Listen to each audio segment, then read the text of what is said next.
Okay my dear students, उम्मीद करते हैं कि जो कल हमने शाम को शीट भेजी थी प्रतिशत की वो यही है और आपने सोल्व किए होंगे सवाल। और ये भी उम्मीद करते हैं कि बहुत सारे सवाल सोल्व नहीं हो पाए होंगे। तो अब हम शॉर्ट तरीके से एकदम बहुत अच्छे तरीके से बेस्ट सॉल्यूशन आपको यहाँ पर प्रोवाइड कर रहे हैं। ठीक है, क्या आप रेडी हैं? ओके, अगर आप रेडी हैं तो सवाल को पहले ध्यान से पढ़ेंगे, पहले अपने आप सोल्व करो, उसके बाद हम यहाँ पे सोल्व कराएंगे, फिर उसको देखना है। सवाल में बोला जा रहा है एक व्यक्ति के पास 500 रुपये थे, 20% की वृद्धि के बाद अगर 20% की वृद्धि हो जाती है तो अब उस व्यक्ति के पास कितने रुपए हो जाएंगे? तो अगर 500 रुपये उसके पास पहले से थे और 20% का मतलब होता है 1/5। 20% का मतलब कितना? 1/5। यानी अगर 5 रुपये उसके पास थे, ये तो बेस वैल्यू होती है और ऊपर वाली चेंज वैल्यू होती है, तो एक बढ़ जाती है, तो बढ़कर कितनी हो जाती है? 6। इसको सोल्व करेंगे तो कितना आ जाएगा आंसर? 600। ऑप्शन नंबर दूसरा सवाल है किसी व्यक्ति को 40% रुपये मिल जाने के बाद अब उसके पास 280 रुपये हो जाते हैं। 40% का मतलब होता है 2/5। 40% का मतलब 2/5। तो 5 पहले से थे, 2 बढ़ जाते हैं तो हो कितने जाते हैं? 7। और कह रहे हैं कि यूनिट में 7 और रुपए में कितना हो जा रहा है? 280। ये लगभग कितना गुना है? 7 चौक 28, 40 गुना। तो बोला उसके पास पहले से कितने रुपए थे? पहले से तो 5 थे, तो ये भी तो 40 गुना हो जाएगा। 4 पंचे 20, 200 रुपये। तो कौन सा ऑप्शन हो जाएगा? पहला ऑप्शन। तीसरा सवाल है किसी व्यक्ति को 200 रुपये मिलने पर 5% की वृद्धि हो जाती है। प्रतिशत में कितने परसेंट की वृद्धि हुई? 5। और रुपए में कितने परसेंट की वृद्धि हुई? 200। 5% की वैल्यू हुई तो 200 है, तो बताओ 100% की वैल्यू कितनी हो जाएगी? इसको हमने क्या किया? 20 से गुणा, तो यहाँ भी 20 से गुणा कर देंगे। 2 दूनी 4 और 1 2 3 जीरो लग जाएंगे, तो दूसरा ऑप्शन इसका सही हो जाएगा। किसी व्यक्ति के पास कुछ रुपए थे, यदि उसको 19% की वृद्धि कर दी जाए तो अब उसके पास कितने रुपए हो जाएंगे? 19% की वृद्धि, हर व्यक्ति के पास 100 रुपये होते हैं, हर वैल्यू अपने आप में 100% होती है। 19% की वृद्धि करने से तो उसके पास कितने हो जाएंगे? 119%। 119% की वैल्यू ही दे रखी है 238 और 2 जीरो। ये लगभग कितना गुना है? लगभग ये कितना गुना है? तो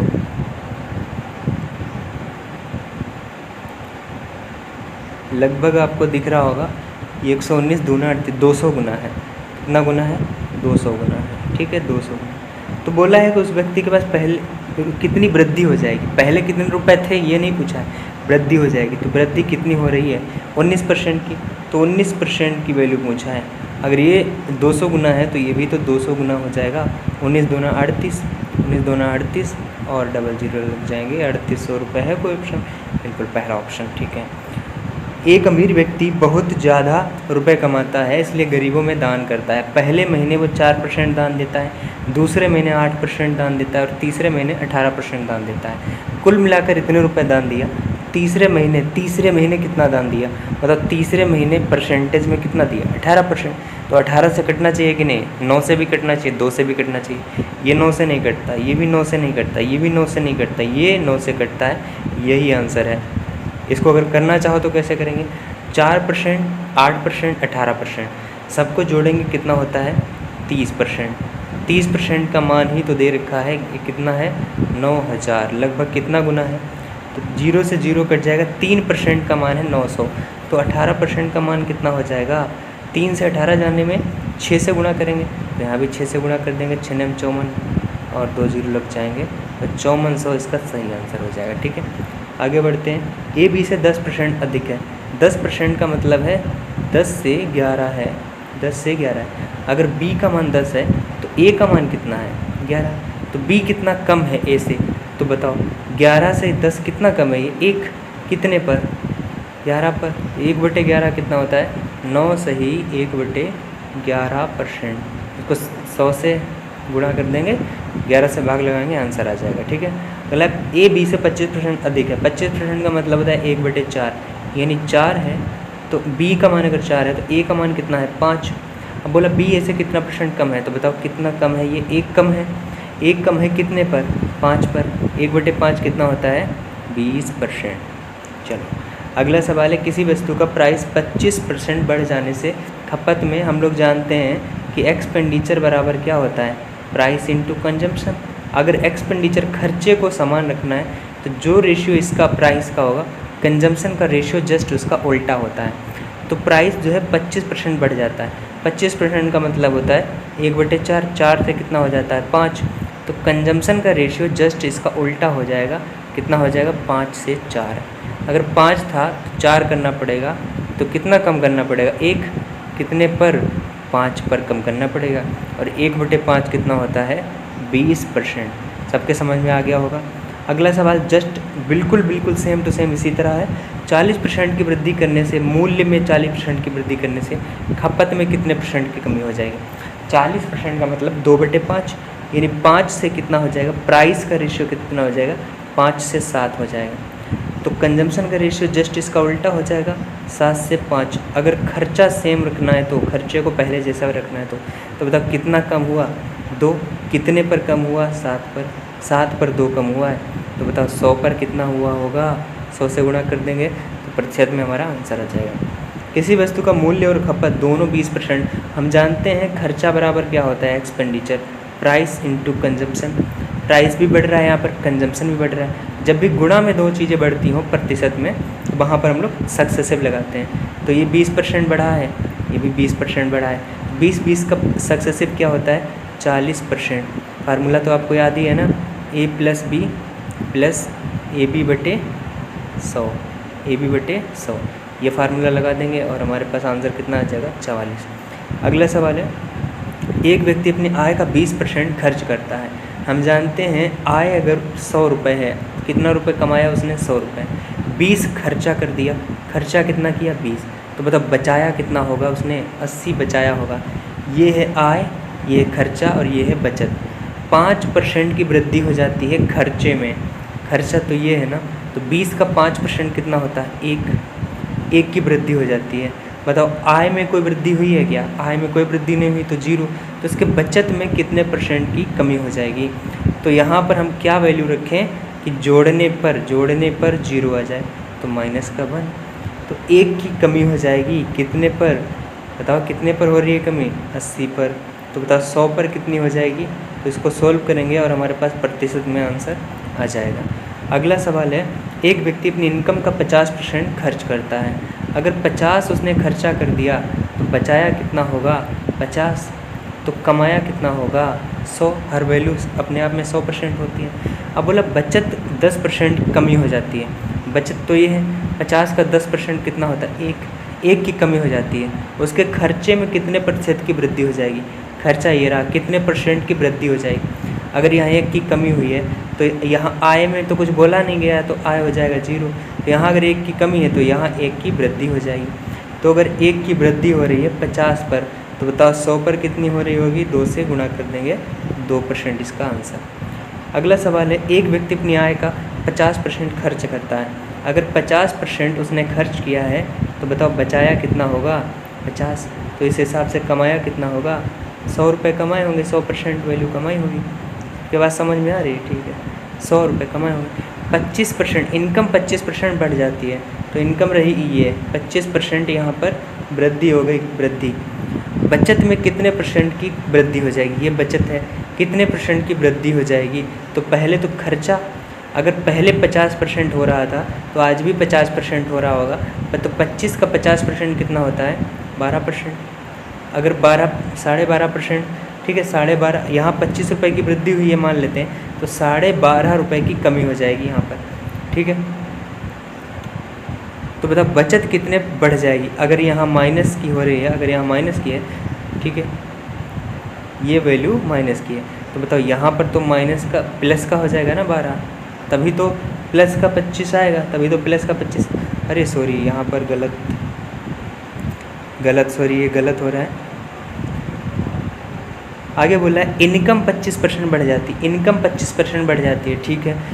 खर्चा 50% होता है। अगर खर्चा 50% होता है, अगर खर्चा 50% होता है, तो एक बात ये बताओ, अगर ये 25% इनकम है तो 25 का 50% कितना होता है, 12.5%।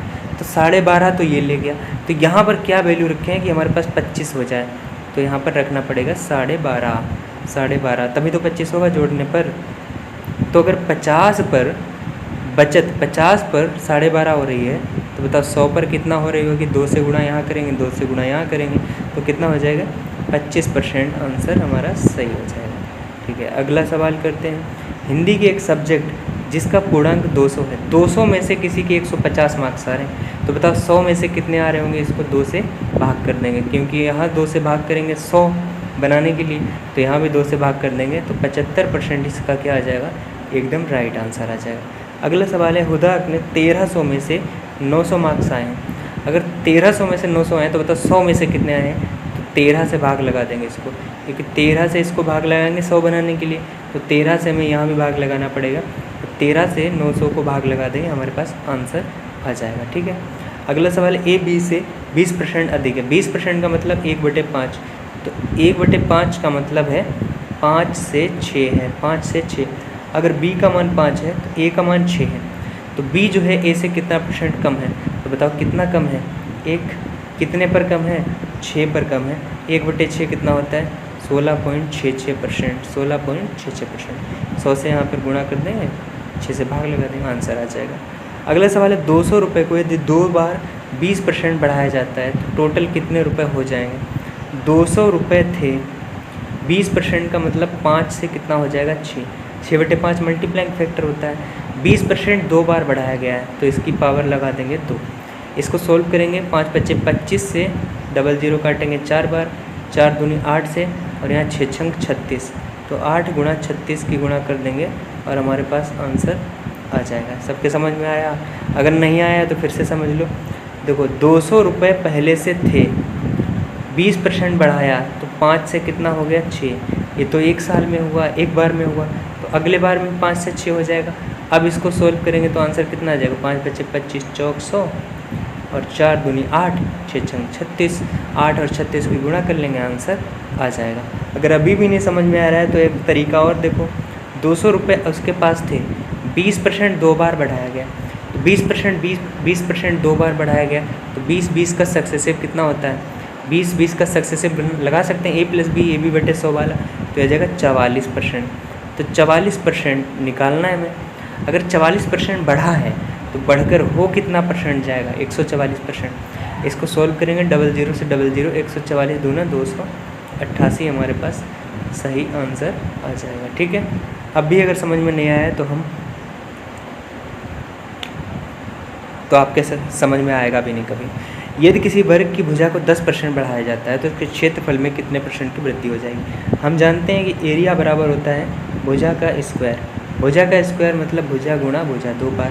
अगर ये 10% बढ़ा है, ये 10% बढ़ा है, जब गुणा में % बढ़ रहे हों वहाँ पर सक्सेसिव लगाते हैं। 10 का सक्सेसिव कितना हो जाएगा? 21% हो जाएगा हमारा सही आंसर।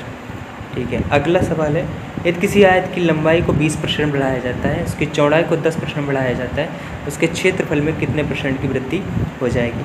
हम जानते हैं कि एरिया बराबर क्या होता है? लंबाई गुणा चौड़ाई। लंबाई को 20% बढ़ाया गया है और चौड़ाई को 10% बढ़ाया गया है, तो नहीं आपको पता, इन 20 और 10 का सक्सेसिव भी तो लेंगे, क्योंकि गुणा में 20 और 10 का सक्सेसिव होता है 32%। फार्मूला तो आपको पता ही है ना, a + b + ab/100, ये होता है सक्सेसिव का फार्मूला, तो यहाँ से आ जाएगा। ठीक है, अगला सवाल है, आयत की लंबाई को 20% बढ़ाया गया है, पहले तो 20 बढ़ाया गया है, चौड़ाई को 5% कम किया गया है, फिर माइनस किया गया है। क्षेत्रफल निकालना है, क्षेत्रफल का सक्सेसिव भी तो लगाना है। 20 बढ़ा 5 कम हुआ, तो a + b और ab/100, तो प्लस माइनस माइनस होता है 20 × 5/100। इसको सोल्व कर लेंगे, 100 से कट जाएगा, एक बार जाएगा। ठीक है, तो 1 माइनस का और 5 माइनस का, तो 5 × 6 माइनस का, 20 में से 6 घटाएंगे तो कितना बचेगा? 14%। 14% की वृद्धि हो जाएगी एरिया में। अगला सवाल है, एक गांव की जनसंख्या महामारी के कारण 10% प्रत्येक वर्ष कम हो रही है। दूसरे वर्ष जनसंख्या इतनी थी, तो अब पहले गांव की जनसंख्या कितनी थी? मान लेते पहले गांव की जनसंख्या s थी और x थी। 10% की कमी, यानी 10% का फ्रैक्शन वैल्यू 1/10 होता है, तो 10 थी अगर, तो 10 में से 1 कम हो जाएगी 9, तो अगले साल कितनी बचेगी? 9। और बोला है दूसरे साल दूसरे साल भी तो 9 बचेगी ना 10 पर, क्योंकि दूसरे साल भी 10% की कमी हो रही है। तो अब जो है, अब जनसंख्या हो जाएगी 162,000।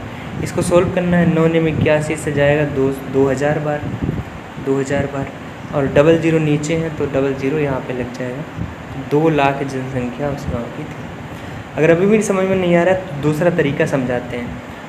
देखो यहाँ पर जनसंख्या अब हो गई है 162,000 है यहाँ पर, और 10% की कमी होने पर हुआ है। 10% की कमी मतलब 10 से हुआ है 9, तो अगले साल ये 9 की वैल्यू है ना, तो हमें 10 की वैल्यू निकालो। ये तो पहले साल की बात है, तो दूसरे साल भी 10% की कमी हो जाएगी तो बचेगी 9, में 10 की वैल्यू निकालो। 9 ने 81, 2 ना 2 से जाएगा ट्रिपल ज़ीरो, और यहाँ पर 2 ज़ीरो, तो कितने ज़ीरो लग जाएगा? 5 ज़ीरो। बात समझ में आई? ये शॉर्टकट तरीका था। अगला सवाल है, एक गांव की जनसंख्या पहले वर्ष 20%, दूसरे वर्ष 5%, तीसरे वर्ष 10% की कमी हो जाती है, जनसंख्या इतनी हो जाती है, तो शुरुआत में गांव की जनसंख्या कितनी थी? सेम टू सेम डिक्टो वैसा ही सवाल है जैसा अभी भी किया था। मान लेते गांव की जनसंख्या थी x, 20% की कमी, 20% का मतलब 1/5 होता है, तो 5 से कितनी हो जाएगी? 4। ये तो पहले साल। दूसरे साल 5% की कमी, 5% का मतलब होता है 1/20, यानी 20 अगर थी तो होगी कितनी जाएगी? 19। वो कितनी जाएगी अगले साल? 19। अगर तीसरे साल 10% की कमी, यानी अगर 10 थी तो 10 से कितनी हो जाएगी? 9 हो जाएगी, 10 से हो जाएगी 9। और अब हो कितनी जाएगी? यहाँ बोला है सवाल में 684, 1 2 3 इतनी हो जाएगी। तो 19 नेमा 171 चौक होता है 684, तो लगभग ये बचेगा 000। और यहाँ देखो कितना है? 5 दूनी 10 का मतलब 1 ज़ीरो, और 1 ज़ीरो ये, 1 ज़ीरो ये, तो 3 ज़ीरो और लग जाएंगे, 3 ज़ीरो और लग जाएंगे, और ये हमारा आ जाएगा। सबके बाद समझ में? अगला सवाल है, ए बी को 10% की हानि पर बेचता है। ये है, ये बी है, इसको 10% की हानि पर बेच दिया, और बी ने क्या किया? 20% की हानि पर बेच दिया। अगर बी ने 20% की हानि पर बेचा है सी, यहाँ सी होगा, ये ए नहीं है, सी होगा। सी को 20% हानि पर बेचा है, सी ने इसके लिए 3600 रुपये चुकाए। सी ने इसके लिए कितने रुपए चुकाए? 3600 रुपये। तो बताओ ए ने कितने में ख़रीदा? अगर बी ने 20% के लॉस पर, सबसे पहले इसको यहाँ से सॉल्व करते हैं, 3600। अगर 20% के लॉस में बेचा, 20% का मतलब होता है 1/5। 5 का सामान कितने में बेच दिया? 4। तो ये 4 की वैल्यू है ना, तो 5 की वैल्यू निकालो। ये क्या आया है? ये आया है बी ने कितने में ख़रीदा वो रेट। अब बी ने जितने में ख़रीदा, कितने में ख़रीदा? ए से 10% के लॉस में ख़रीदा, ए से 10% के लॉस में, यानी 10 का सामान कितने में ख़रीदा बी ने? 9 में, तो ये 9 की वैल्यू है ना। तो ए ने कितने में ख़रीदा था उसको? 10 में, तो ये 10 का मान निकालना है। तो इसको सोल्व कर लेंगे, 9 4 36, 100 बचेगा 5, और 1 ज़ीरो ये, 2 ज़ीरो ये, तो 5000। ए ने कितने रुपए में ख़रीदा था उसको? 5000। ठीक है, बात समझ में आई होगी। उम्मीद करते हैं कि ये शीट आपको समझ में आ ही गई होगी पूरी। अगर नहीं समझ में आई है और अगर कोई सवाल इसमें डाउट है तो लैब में आकर पूछ लेना। ओके, ठीक।